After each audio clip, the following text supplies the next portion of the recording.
Hey, it's Michael Douglas. Welcome back to another episode of Dr. Pundit, where we talk about music, not medicine. And sadly, another great entertainer has been called home. And this one is the legendary R&B vocalist from the group The Whispers. One of the group's co-founders, they were twin brothers.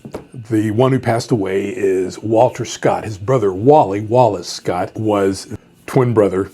And he passed away at 81. His death followed a brief illness that had recently kept him from performing, and it's really kind of a sad day. The Whispers were, I think, a group that successfully bridged that disco phase into early R&B that set the foundation for music for, I would say, the next 15 to 20 years.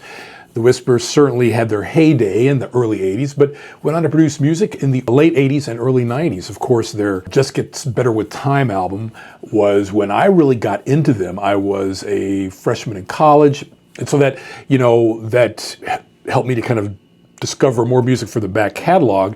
And I do recall some of their early 80s hits, watching them on Soul Train, but not really making the connection between, they really weren't album artists per se. They were releasing a lot of hit singles that were from actually very good albums that I don't think they got the recognition they deserved in their totality.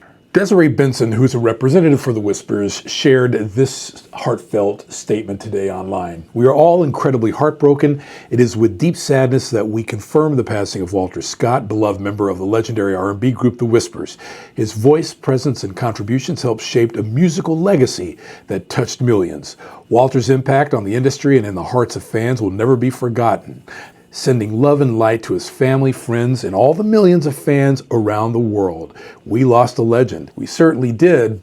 He and his brother Wallace were the front faces of the group, the main vocalists, though not on every cut, and so they were very prominent. Formed in LA in the early 1960s, the Whispers included those twin brothers, also Nicholas Caldwell, Marcus Houston, LaVale Degree, and they began recording with Door Records and found early success in the 1970s, particularly 1970, with the song called "Seems Like I Gotta Do Wrong." The key to this group was consistency. They remained consistent through the 70s, steadily building up a fan base that finally led to an explosion around 1980 or so. And Don Cornelius from Soul Train is famous for mentoring certain R&B acts. This was one of those groups he kind of took under his wing, and they joined his Soul Train label at the time. But things changed dramatically in 1980, a watershed year for the group The Whispers, when they joined the Solar Records label and collaborated with Leon Silvers. That was the game changer, and that's when their music really changed stylistically as well. That union gave birth to one of the most iconic tracks in R&B history called "And the Beat Goes On." But to say that was the song that made the group would really not be stating the truth, because they found their stride and just went with it with a stream of unforgettable hit songs. "It's a Love Thing," "Keep on Loving Me," "Tonight," "I Can Make It Better," I could go on. And then when I really got into them in the late 80s, it was "Rock Steady," it was "No Pain, No Gain," it was "My Heart, Your Heart" in the early 1990s. So the Whispers really started off and remained consistent throughout the 80s as well and into the early 90s. They had a song called "A Song for Donnie," a tribute to Donnie Hathaway, with lyrics from Carrie Lucas, who was associated with the group One Way, and with the help of Babyface, the group reached new heights with the crossover smash "Rock Steady," like I was saying. And even as mainstream success faded toward the mid-90s, I suppose, they remained a favorite on soul and dance charts. And there was the burgeoning Quiet Storm movement that began in the mid-80s as a format where a lot of their ballads remained in the public consciousness and gained the fans of soft R&B music. Now, the group was not without its personal tragedies. They suffered the loss of Marcus Hudson, and I mispronounced his name at the beginning of the episode. It's not Houston, it's Hudson, and Nicholas Caldwell in 2016. And despite the heartbreak, the group did press on.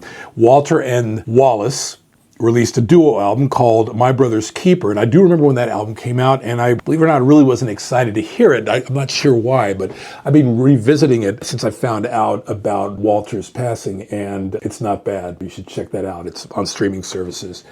And they it was kind of touching because, this was over a quarter century on from when they really broke out in 1980. And here these two brothers, the founders of the group, got together and continued the legacy of making beautiful music together in the spirit of the original group, in spite of the recent deaths of some of the personnel in the group.